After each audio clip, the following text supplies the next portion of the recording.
একদিন না আমার দাদু টিভি দেখছিল, আর টিভি দেখতে দেখতে কি জানি কি একটা দেখলো টিভিতে, আর তখনই আমার ঠাম্মাকে বলল, তুমি আগে অনেক সুন্দর ছিলে। তখন আবার ঠাম্মা রেগে বোম হয়ে গিয়ে দাদুকে বলল, আগেই সুন্দর ছিলাম, এখন কি নেই নাকি? তখন আবার দাদু ঠাম্মাকে বলল যে হ্যাঁ আছো, তবে সেই ব্যাপারটা আর নেই। আমিও তখনই দাদুর সাথে তাল মিলিয়ে বললাম, হ্যাঁ ঠাম্মা, সেই ব্যাপারটা আর নেই। তারপরেই আমার মাথায় একটা বুদ্ধি চলে এলো, আর আমি তখনই দাদু আর ঠাম্মাকে বললাম, ঠিক আছে, তবে আগের মতনই হয়ে যাও আবার। আর তখনই ওরা বেশ আনন্দিত হয়ে বলল, হ্যাঁ এটা তো করাই যেতে পারে। তার কিছুদিন পরেই না দাদু একদম সেজে গুজে কালারফুল কাপড় জামা পরে গার্লস স্কুলের সামনে গিয়ে ঠাম্মার জন্য অনেকক্ষণ ধরে ওয়েট করছিল।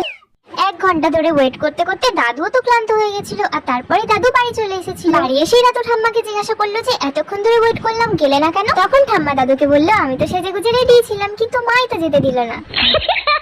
ঠাম্মা দাদুর রাগ ভাঙানোর জন্য আমি ডেজার্টটা বানিয়েছিলাম, কিন্তু এত টেস্টি হয়েছিল, খেতে তো আমি শেষ করে ফেললাম।